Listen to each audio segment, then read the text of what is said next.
Pertanyaan muncul, apakah Dajjal hari ini sudah muncul? Dajjal tadi ada dua. Ada Dajjal itu sendiri, ada Masihid Dajjal.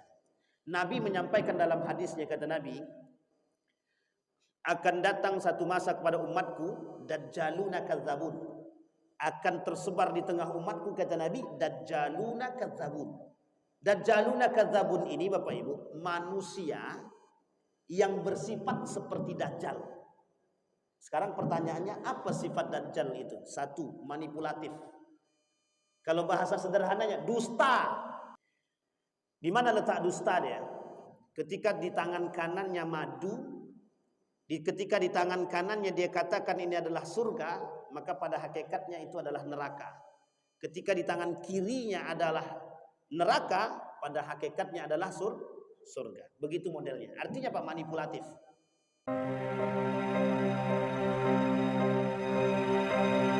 Baik Bapak Ibu sekalian yang berbahagia, berkata baginda Nabi Muhammad sallallahu alaihi wasallam, wala nakhtimu al-ahadis al-madhkurat, kata Syekh Hasim Al-Asy'ari, bima rawahu Muslim fi sahihihi an Hudzaifah ibn Asid al-Ghaffari radhiyallahu anhu qala ittala an-nabi sallallahu alaihi wasallam alaina wa nahnu natadhakaru faqala ma tadhakarun qalu nadhkuru as-sa'ah qala innaha lan taquma hatta tarawna qablaha 10 ayat. Kita langsung terjemahkan.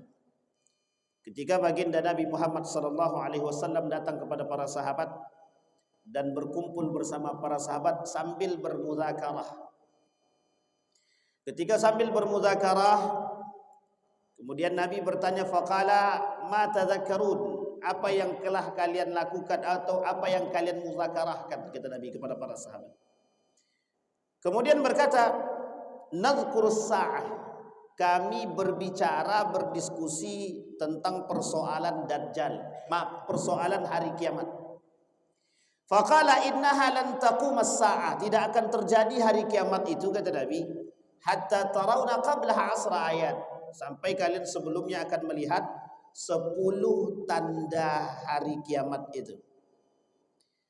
Fadzakara ad-dukhan, kata Nabi, yang pertama munculnya asap. Yang kemudian yang kedua ad-dajjal, Dajjal. Yang ketiga dabbah, binatang melata. Wa tulu' syamsi min maghribiha, matahari tulu' muncul daripada sebelah barat. Wa nuzul Isa ibn Maryam, turunnya Isa, Ya'jud wa Ma'jud, wa thalathatu khusuf. Ada 3 tanda-tanda. Yang pertama khasfun bil masyriq, wa khasfun bil maghrib, wa khasfun bi jaziratil Arab. Nanti akan muncul tanda-tanda kiamat yang besar, baik itu di timur maupun itu nanti di barat, begitu juga nanti ada di Arab. Wa akhiru dzalika narun takhruju minal Yaman. Kemudian di akhir munculnya api di negeri Yaman, wa tatrudun nas ila mahsyarihim. Kemudian manusia akan keluar dan pergi menuju tempat yang sesungguhnya mereka tempati. Ada 10. Kata baginda Nabi Muhammad sallallahu alaihi wasallam, ada 10 setidaknya tanda hari kiamat besar yang tidak akan terjadi hari kiamat sebelum tanda-tanda ini muncul. Dan itu akan muncul di tengah umat manusia. Satu ketika ada seorang pemuda berangkat ke salah satu kota, kita anggap negara, ke salah satu negara. Ini kebetulan orangnya orang Arab. Mainlah dia ke salah satu kota yang disebut dengan negara yang disebut dengan Iran. Di negeri Iran tersebut ada satu kota yang terbesar, nomor 3 setelah Mashhad, kemudian Tehran. Nama kota tersebut Isfahan. Kalau bahasa Nabi di dalam hadisnya Asbahan, tapi di sini disebut dengan Isfahan. Isfahan ini salah satu kota termasuk di antara 3 terbesar kota di Yaman. Namanya Isfahan. Pemuda tersebut, orang Arab ini, dalam akhir-akhir ini videonya muncul. Dia sedang berjalan di kota tersebut, di kota Isfahan yang ada di negeri Iran. Dia keliling tuh kota-kota Isfahan itu. Dia banyak lihat tanda-tanda dalam video tersebut. Banyak sekali tanda-tanda bendera Yahudi. Bendera Yahudi. Jadi bendera-bendera, tanda-tanda bendera Yahudi itu nampak. Di setiap, ada di tempat ibadah, ada di beberapa tempat. Dilihat tuh. Kemudian beliau mengatakan satu hadis, dia teringat satu hadis daripada baginda Nabi Muhammad SAW.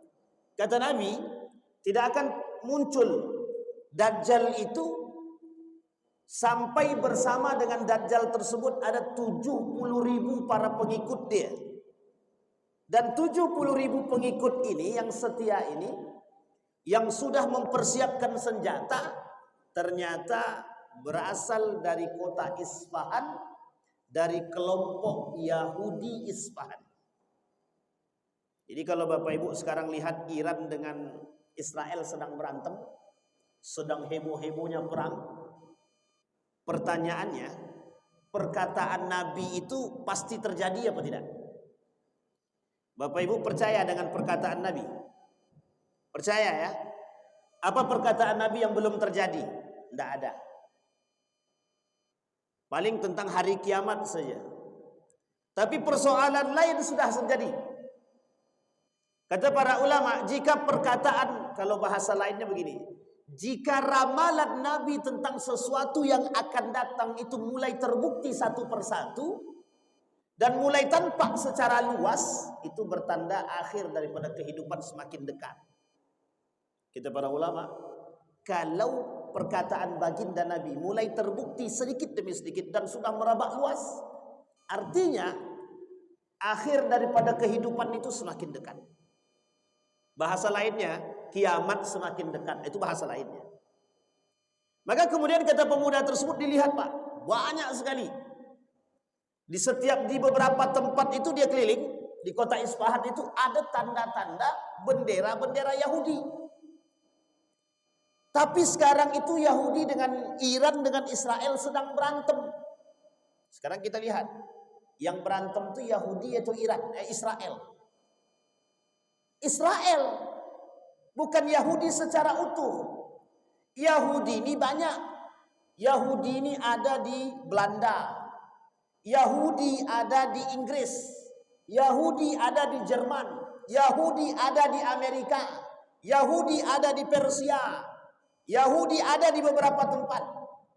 Mayoritas Eropa hari ini itu kalau dikuliti darahnya itu rata-rata Yahudi semua. Coba bayangkan. Jadi rata-rata, bukan rata-rata sebenarnya, bisa dibilang memang banyak. Di Eropa itu sekarang, di negara-negara yang tadi saya sebutkan itu, banyak sekali orang Yahudinya yang berdarahkan Yahudi itu saja. Kita ambil contoh misalkan yang diperdebatkan orang hari ini, Bill Gates. Siapa Bill Gates itu? Saya tak kaitkan dengan vaksinnya. Tapi kita coba tak lihat siapa Bill Gates itu. Diperdebatkan itu banyak orang yang menguraikan tentang asalnya. Ada yang mengatakan besar dia adalah orang Yahudi, bapak dia Yahudi, gitu. Mama dia Yahudi, gitu. Bill Gates.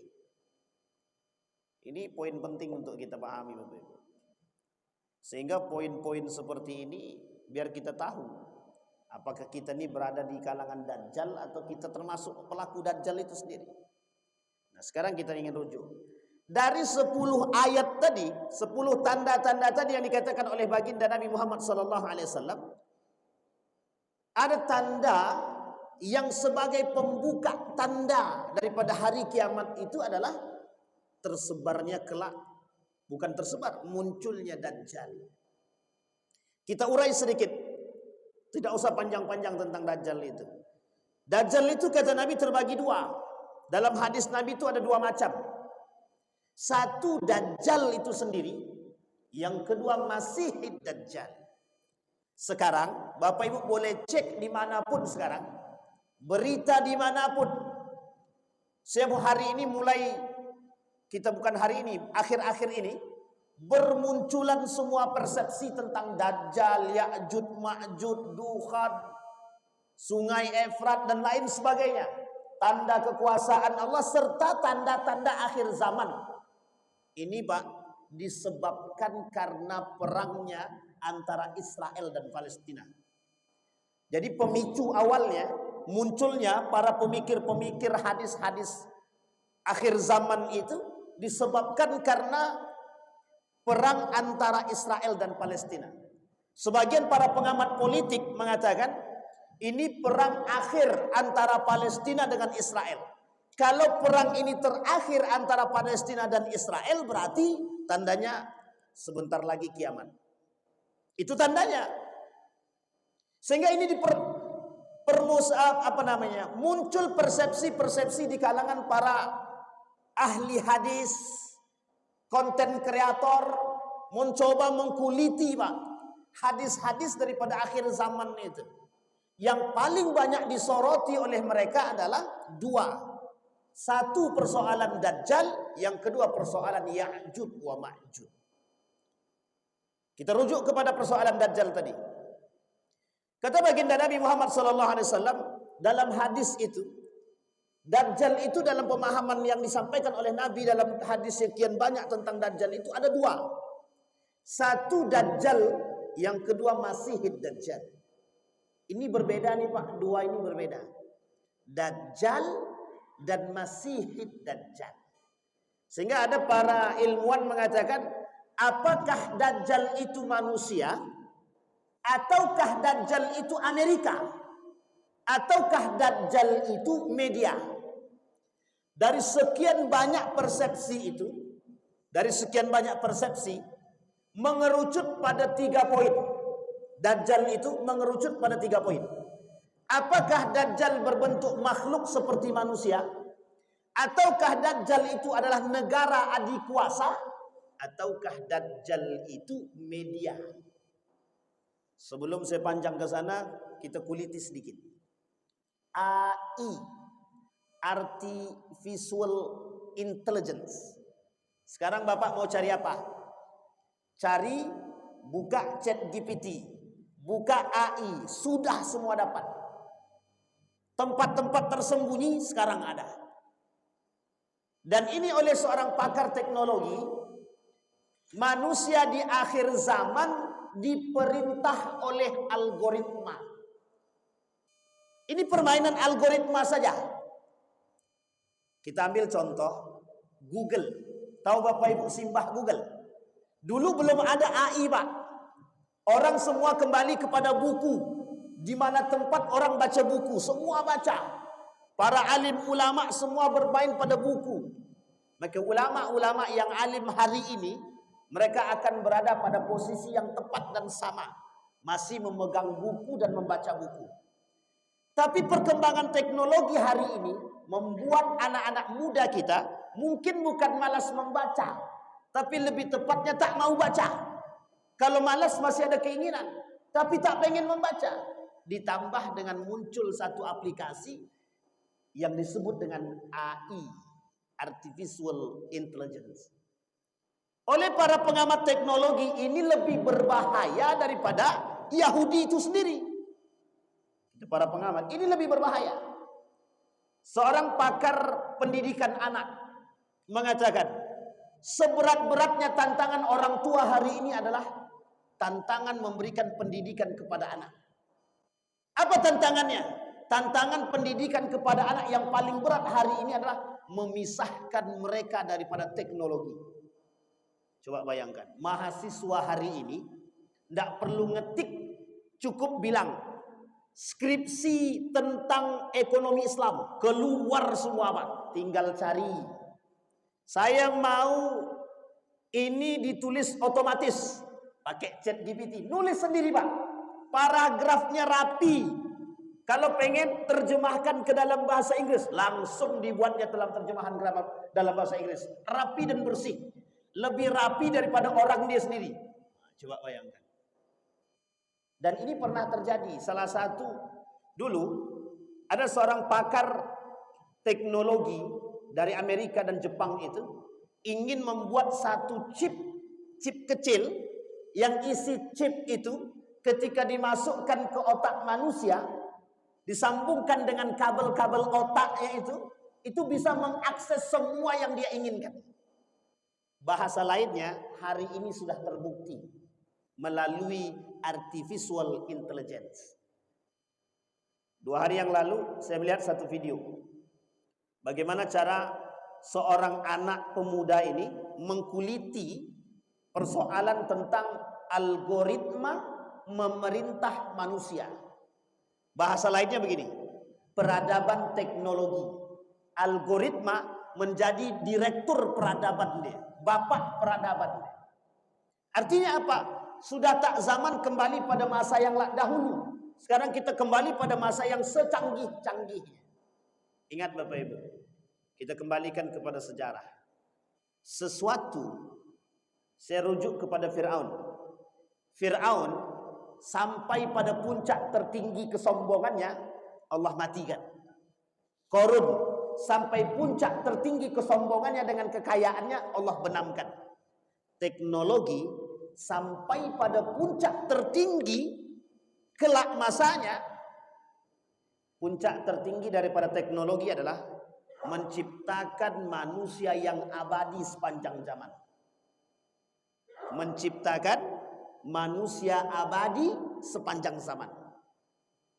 Kalau buat bangunan terbang, sudah banyak yang bisa. Karena pesawat terbang bisa dibuat. Motor bisa terbang, motor Cina sudah buat. Jepang yang belanja robot. Di Jepang, laki-laki berhubungan badan tidak lagi dengan wanita, tapi dengan boneka wanita. Coba bayangkan. Artinya perkembangan teknologi, masak, mencuci, tidak perlu manusia, cukup robot. Artinya manusia dimanjakan dengan teknologi hari ini. Tapi bayangkan, jika saatnya datang, Allah matikan semua itu, apa yang terjadi dengan manusia?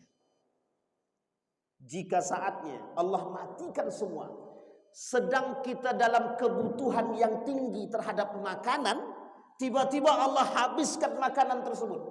Allah hilangkan makanan tersebut. Allah susahkan kita mencari makanan tersebut. Apa yang terjadi?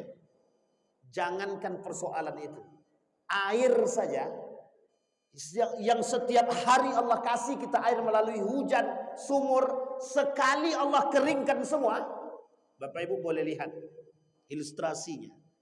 Air hanya setetes itu bisa saling berbunuhan. Sembako, orang yang butuh sembako itu banyak.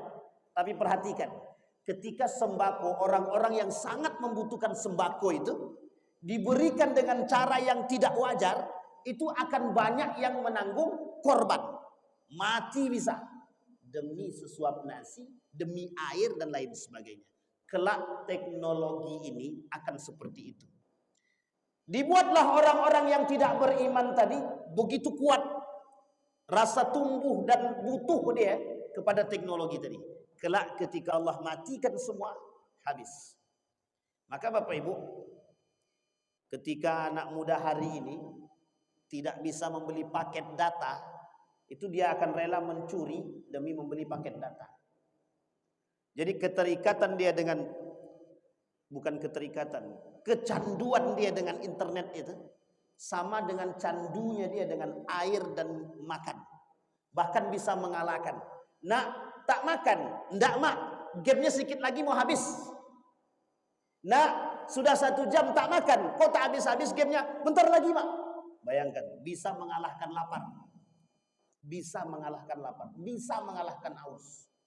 Apatah lagi dalam persoalan yang lain. Kita lihat Pak, saya bawa satu buku Muslim Youth in the Age of Dajjal.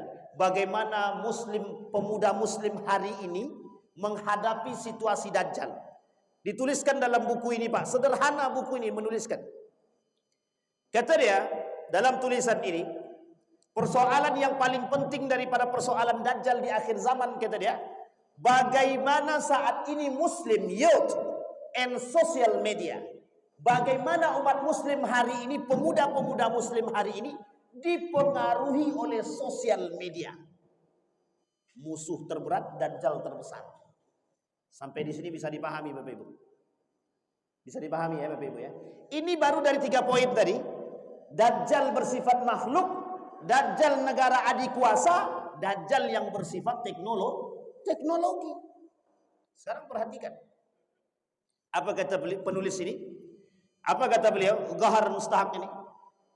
Hari ini pemuda-pemuda Muslim yang tidak beriman lebih condong kepada upgrading sosial media. Bagaimana mengupgrade diri mereka pada sosial media. Jadi saya jangan tersinggung ya Bapak Ibu ya.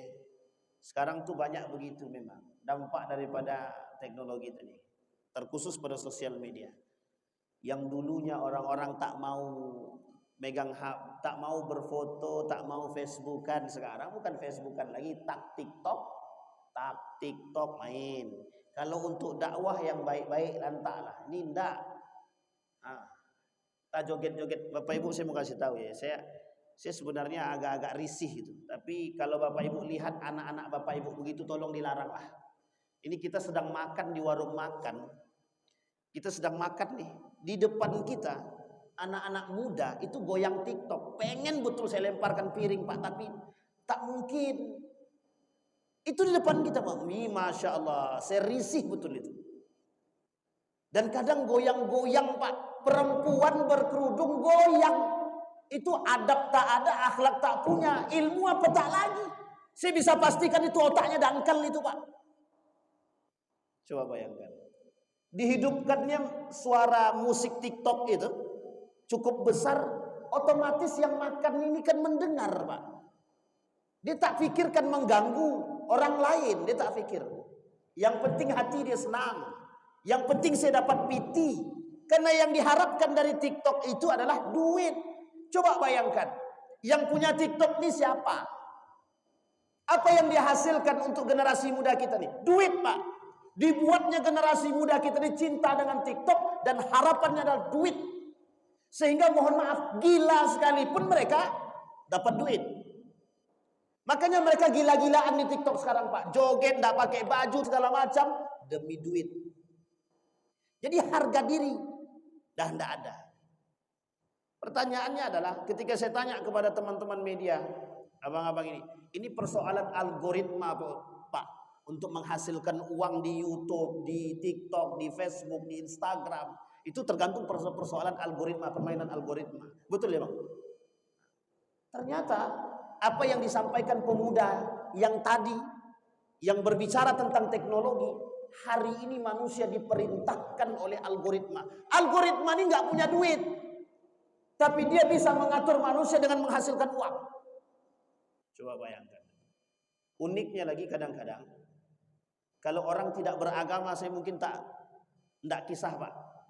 Tapi orang beragama justru joget-joget, mengerti agama dia joget-joget, ya Rab. Ini yang menjadi masalah. Itu pengikut-pengikut Dajjal itu ya begitu itu. Pengikut-pengikut Dajjal itu ya begitu. Bapak Ibu boleh lihat itu. Nah, kembali kepada poin. Ini teknologi, Pak. Jadi Bapak Ibu sekalian yang berbahagia, pertanyaannya, apakah ada solusi terhadap perkembangan teknologi? Ada. Yang pertama, kuatkan dulu generasi kita dengan akidah dan keimanan. Wajib Pak, wajib. Cara orang tua memperkuat akidah dan keimanan anak hari ini harus dengan ketegasan dan kekerasan. Keras di sini bukan memukul, tapi lebih kepada pengawasan yang ketat. Itu yang pertama. Akidah dia, iman dia. Yang kedua, bagaimana cara orang tua hari ini adalah memberikan pendidikan Al-Quran kepada anak. Wajib Pak, wajib. Kalau dulu pendidikan Al-Quran itu mungkin dianggap orang remeh dan sepele, hari ini pendidikan Al-Quran hukum dia wajib bagi orang beriman untuk memberikan kepada anaknya. Kalau jauh dari Quran habis. Sholat cuma 5 menit Pak. Sholat tuh cuma 5 menit. Itu pun kalau dia sholatnya pakai tumak nina. Kalau tak pakai tumak nina 23 pun bisa 10 menit. Nah, itu tidak ada tumak ninanya sama sekali. Nah, coba bayangkan. Pertanyaannya itu lebih parah itu Pak. Yang kedua. Yang ketiga yang paling penting di antara yang terpenting. Yang paling penting di antara yang terpenting. Tadi siang saya mendengarkan ceramah Dr. Mawardi Muhammad Saleh. Langsung apa kata beliau? Hari ini kalau orang tua tidak bisa memberikan pendidikan salat kepada anaknya, maka jangan pernah bermimpi mendapatkan masa depan terbaik bagi anaknya, apapun itu. Itu kata beliau. Kuncinya di situ.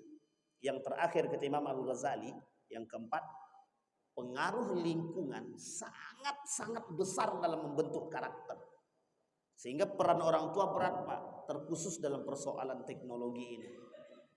Ada seorang syekh dari Malaysia itu, ketika beliau diwawancarai, bagaimana cara kita mengatasi anak-anak yang setiap waktu bermain dengan game, bermain dengan HP, bermain dengan gadget, bermain dengan laptop, bermain dengan tab.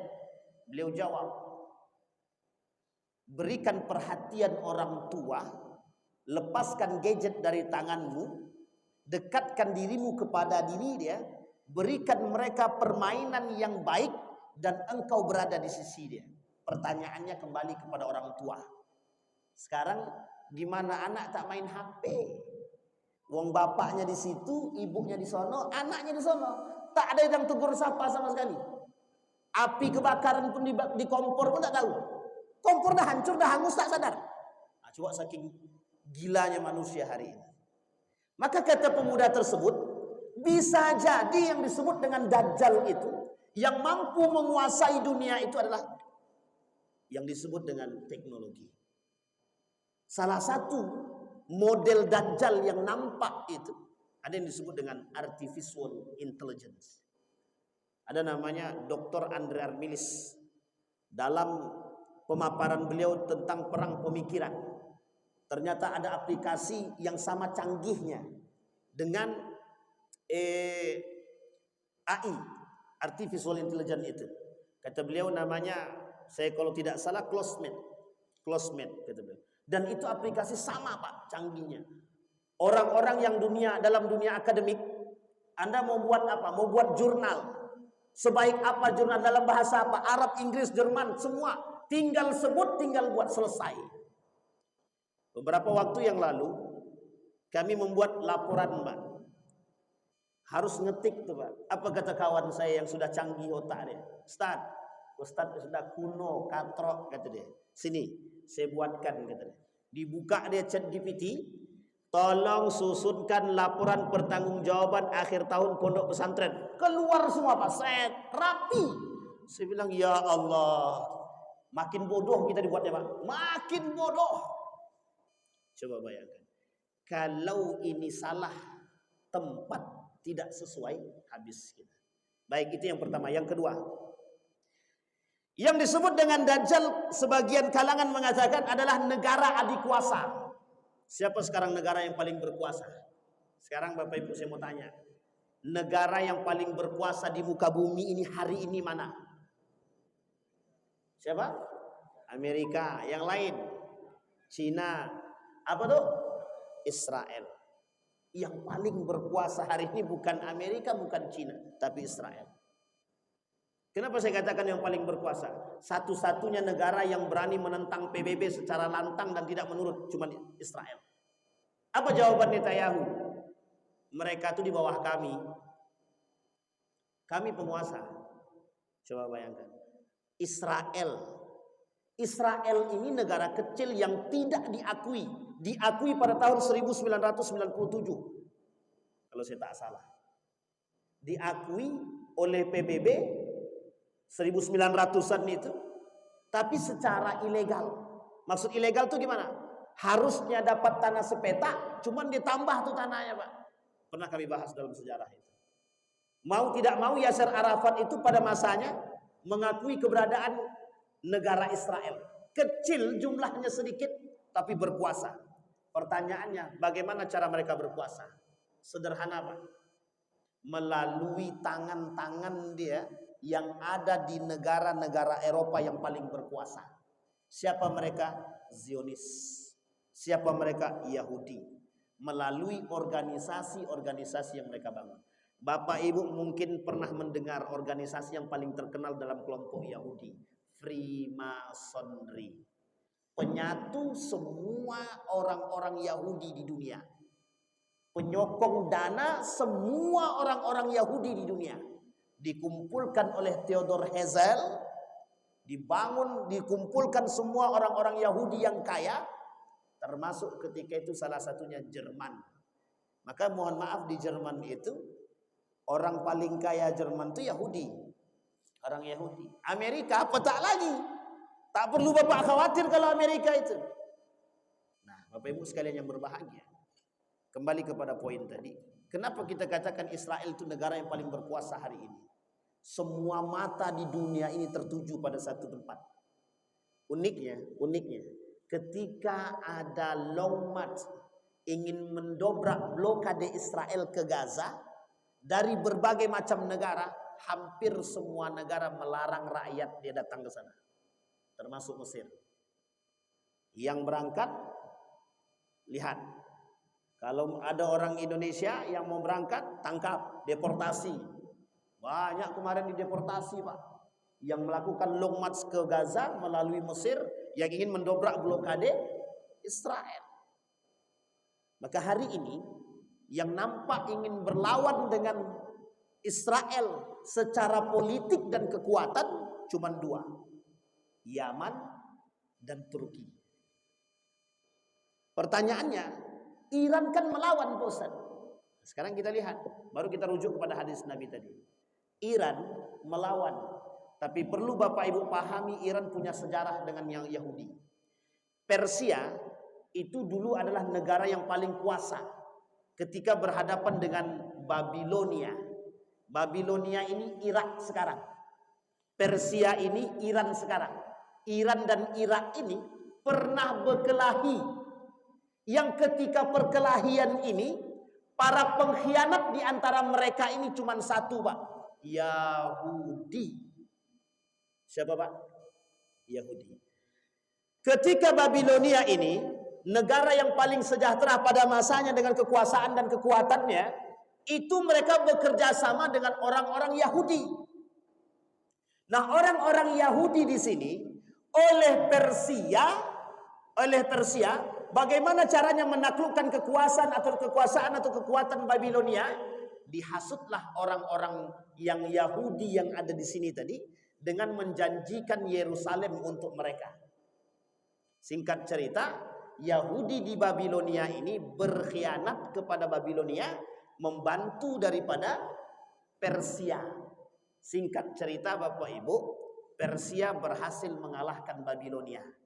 Orang-orang Yahudi yang tadinya bekerja sama dengan Babilonia yang tinggal di Irak pindah ke Persia, Iran. Sebagian di antara mereka oleh Persia ditahan untuk tetap bekerja sama dengan mereka, sebagian lagi dipindahkan ke Yerusalem. Yang hari ini mereka bangun, menurut mereka itu adalah tanah nenek moyang kami, gitu. Singkat cerita Bapak Ibu, Yahudi yang dipertahankan oleh Persia ketika itu, itulah cikal bakal yang disebut dengan Yahudi Isfahan, yang kelak akan keluar bersama Dajjal 70.000 orang. 70.000 orang dari Yahudi Isfahan. Isfahan itu Khurasan. Khurasan itu Iran sekarang. Tahu Bapak Ibu kian? Salah satu kota di Iran namanya Isfahan. Nah, orang-orang Yahudi Isfahan ini akan muncul 70.000 orang yang akan menjadi pengikut Dajjal. Dan mereka akan bersenjatakan lengkap. Ini Pak, ketika Dajjal itu keluar, nanti Dajjal itu muka dia dengan para pengikutnya itu akan berubah. Yang kelak menghapus mata dia disebabkan oleh dukhon yang muncul nanti. Ini poin-poin dukhon. Jadi dukhon tadi, dalam yang pertama poinnya, itu dukhon itu akan merusak wajah Dajjal, yang kelak kata Nabi wajah tersebut berubah, yang di antara kedua belah matanya bertuliskan kafir atau kafar. Sementara pengikut-pengikut Dajjal tadi, yang 70.000 tadi, baju mereka berwarna hijau, muka mereka berbentuk tameng perisai, agak sedikit seperti piring datar, disebabkan oleh dukhon tadi. Dan ini ciri pengikut mereka. Siapa mereka? Yahudi Isfahan tadi. Nah, kelak pengikut Dajjal itu, kata Nabi dalam beberapa hadis itu ada 7. Ada 7. Satu di antaranya Yahudi Isfahan dan beberapa Yahudi yang lain. Kita ambil poin yang lain. Dia 7 ini kita ambil beberapa poin. Satu di antara 7 tadi adalah Yahudi. 2 di antaranya wanita. Jadi ibu-ibu jangan tersinggung kalau ibu-ibu pengikut Dajjal, tapi bukan ibu-ibu yang di sini. Tapi kata Nabi hadisnya begitu, hadisnya Hasan. Kelak yang banyak mengikut Dajjal itu adalah wanita. Kenapa wanita? Kenapa perempuan yang mudah tertipu dengan urusan dunia? Nah, kita coba rujuk, betul tak kalimat itu? Perempuan hari ini lebih mudah tertipu dengan urusan dunia. Kita lihat gerakan yang pertama, feminisme. Gerakan kedua emansipasi wanita. Sekarang saya tanya, apa tujuan emansipasi wanita dan feminisme? Menyamakan derajat antara laki-laki dan perempuan. Pertanyaannya dalam aspek apa? Karir. Dalam aspek karir ini untuk menghasilkan apa? Satu saja, duit. Tidak ada menghasilkan keimanan, bukan menghasilkan agama, bukan. Wanita nuntut haknya sama dengan laki-laki. Kami boleh kerja, kami boleh berkarir. Pertanyaannya, perempuan yang berkarir dan bekerja tujuannya apa? Apa tujuannya? Harta. Adakah tujuannya agama? Tidak. Tujuannya adalah harta. Pertanyaannya, bagaimana kalau perempuan sudah punya harta? Bahkan mohon maaf, bagaimana kalau perempuan hartanya lebih banyak daripada suami dia? Apa Pak? Cerai kata Bapak tadi. Pertanyaannya, memang begitukah keadaannya? Hampir. Perempuan kalau sudah merasa diri dia lebih daripada laki-laki, kalau tak beriman perempuan tersebut dan tak kuat iman dia, habis suami dia. Kau kalau nak pergi bang lantak, pergilah. Duit aku, kau tinggal di rumah aku, mobil aku, tak usah kau bawa barang pergi sendiri. Na'udzubillah, summa na'udzubillah. Mudah-mudahan istri kita istri-istri yang soleh-soleh semua, solehah insyaallah, yang kuat iman. Karena memang kenapa dikatakan oleh para ulama perempuan itu mudah tertipu? Mohon maaf, sangat mudah sekali tertipunya Pak, dalam urusan dunia. Tapi tak hanya dalam urusan dunia, Ustaz. Ada perempuan baik menurut kami, Ustaz, tapi rela dia berselingkuh dengan suami orang lain. Itu tak baik. Kalau ada perempuan berselingkuh dikatakan soleha, perempuan soleha kemudian selingkuh, itu tak baik. Tak soleha berarti. Mana ada perempuan dibolehkan poliandri? Kalau ada perempuan dibolehkan poliandri, nuntut semua perempuan, yakin saya Pak. Makanya kenapa perempuan tidak setuju dengan poligami? Kalau perempuan dibolehkan poliandri, sangat diizinkan poligami. Cuma karena perempuan tidak diizinkan poliandri, makanya lihat unsur kecemburuan yang dimiliki. Tapi saya tak menyudutkan perempuan. Tapi perempuan beriman, dia akan mampu menjaga marwah diri dia. Maka kelak yang selamat itu tak banyak, sedikit. Dari kalangan perempuan dan orang-orang beriman. Itu yang kedua. Yang pertama Yahudi, yang kedua adalah wanita. Yang ketiga, pengikut Yahudi kelak di hari pengikut Dajjal itu di akhir zaman, kaum munafik. Nah, ini kaum munafik ini yang menjadi masalah, Pak. Kaum munafik ini siapa? Hampir semua manusia di muka bumi ini, dari kafirnya, dari musyriknya, dari munafiknya. Maka yang sedikit itu nanti yang tersisa, Pak. Yang sedikit itu kata Nabi, orang-orang beriman.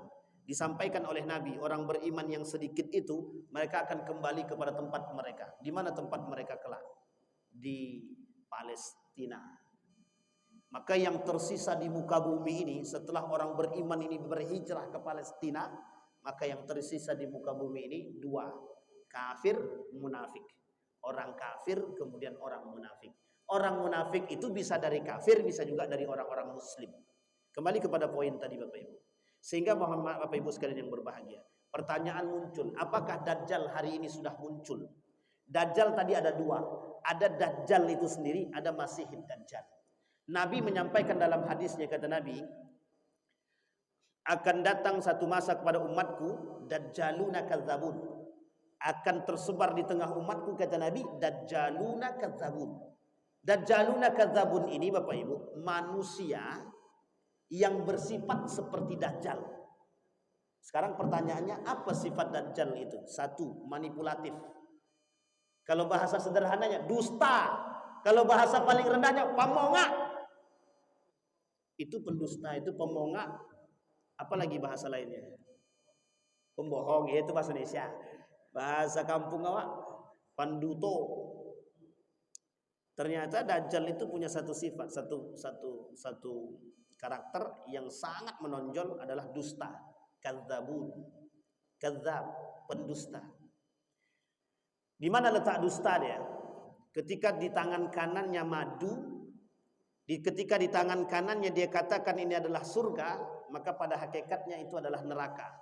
Ketika di tangan kirinya adalah neraka, pada hakikatnya adalah surga. Begitu modelnya. Artinya apa? Manipulatif. Cuma Dajjal diberikan kelebihan. Tunjuk langit bisa hujan. Tunjuk mayat bisa hidup. Itu kelebihan Dajjal. Maka di mana Dajjal berpijak, di mana Dajjal menginjakkan kaki dia, di bumi tersebutlah, di kota tersebutlah, orang-orang yang datang dari orang-orang yang di pedesaan akan datang. Akan datang. Illa kecuali orang-orang beriman. Dia yang selamat orang beriman. Yang beriman ini siapa? Nanti kita lihat. Di akhir penjelasan kita ada. Bagaimana selamat dari Dajjal itu sudah disampaikan oleh baginda Nabi Muhammad SAW. Jangan dikira main-main apa yang dikatakan Nabi tersebut. Karena sungguh orang yang mengamalkan perkataan Nabi, yang menjalankan apa yang dikatakan oleh baginda Nabi Muhammad SAW, sungguh dia akan selamat, bahkan dimatikan sebelum dia bertemu dengan Dajjal. Na'udzubillahi tsumma na'udzubillah. Pertanyaannya adalah, apakah Dajjal itu hari ini bersifat manusia? Maka kalau kita rujuk kepada pemahaman Nabi sampaikan ada dua. Satu yang bersifat makhluk seperti kita, itu disebut dengan Masihid Dajjal. Kelak yang akan datang di akhir zaman, namanya Masihid Dajjal.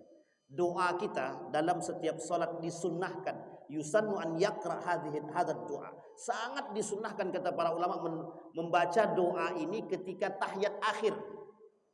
At-tahiyatul sampai akhir, selesai tahiyat terakhir ada doanya. Allahumma inni a'udzubika min adzab bil qabri wa min adzabi jahannam wa min syarri fitnati mahya wal mamat wa min syarri fitnati masihid dajjal. Yang belum mengamalkan ini dalam doanya dalam salat wajib ataupun sunnah, maka pakailah. Karena sesungguhnya doa ini itu sangat-sangat yang dianjurkan oleh Nabi dan sangat disunnahkan. Karena di sini kita akan menghadapi dalam sekian banyak fitnah. Fitnah pertama, fitnah kubur. Fitnah kedua, fitnah neraka jahanam. Fitnah ketiga, fitnah kehidupan. Fitnah keempat, kematian. Dan fitnah yang paling berbahaya yang terakhir, Dajjal. Tapi ingat, di balik Dajjal tadi, itu Dajjal yang disebut dengan Masihid Dajjal, yang Dajjal berbentuk makhluk yang hampir seperti manusia, bermata satu, bertuliskan kafir. Yang kedua, ada yang disebut dengan manusia yang menyerupai Dajjal. Ini jauh lebih berbahaya sebelum datangnya Dajjal itu sendiri. Kenapa demikian? Harus ada pengikutnya dulu. Jadi harus dibentuk pengikutnya dulu. Sehingga kelak pengikut Dajjal itu banyak 7 golongan. 3 sudah kita sampaikan. Kelak insya Allah, kalau kita ketemu lagi dengan izin Allah, kita sampaikan yang sisanya yang depan. Kenapa demikian? Karena kata Nabi dalam riwayat yang lain, yang paling ditakutkan oleh Nabi di akhir zaman itu, di hari kiamat, mendekat hari kiamat di akhir zaman, bukan hanya persoalan Dajjalnya, tapi ada manusia-manusia yang bersifat seperti Dajjal. Salah satu di antaranya ulama su, orang-orang alim baik alim dalam segi ilmu agama atau alim dalam sekian banyak ilmu, yang buruk perangainya, yang dia jual agama demi kepentingannya, yang dia jual semuanya demi kepentingan pribadi dia, demi keuntungan yang lain. Dia lakukan manipulatif yang kelak disebut dengan dajjal, manusia yang penuh dengan tipu daya. Jadi Pak Ustaz, kalau ada manusia yang suka nipu, dajjal mungkin. Kalau ada manusia yang suka dusta, berarti bagian daripada dajjal sifatnya. Orangnya mungkin tidak, tapi sifatnya mungkin seperti dajjal. Na'udzubillahi tsumma na'udzubillah. Bapak Ibu sekalian yang berbahagia, insyaallah mudah-mudahan kalau Allah mengizinkan kita dengan umur, kita ketemu kembali, insyaallah kita sampaikan 4 poin terakhir daripada pengikut dajjal, serta kita tutup dengan bagaimana cara selamat di akhir zaman terlepas daripada fitnah manusia pengikut dajjal dan fitnahnya dajjal itu sendiri atau masihid dajjal. Mudah-mudahan bermanfaat. Fa'tabiru ya ulil absar la'allakum tuflihun. Assalamualaikum warahmatullahi wabarakatuh.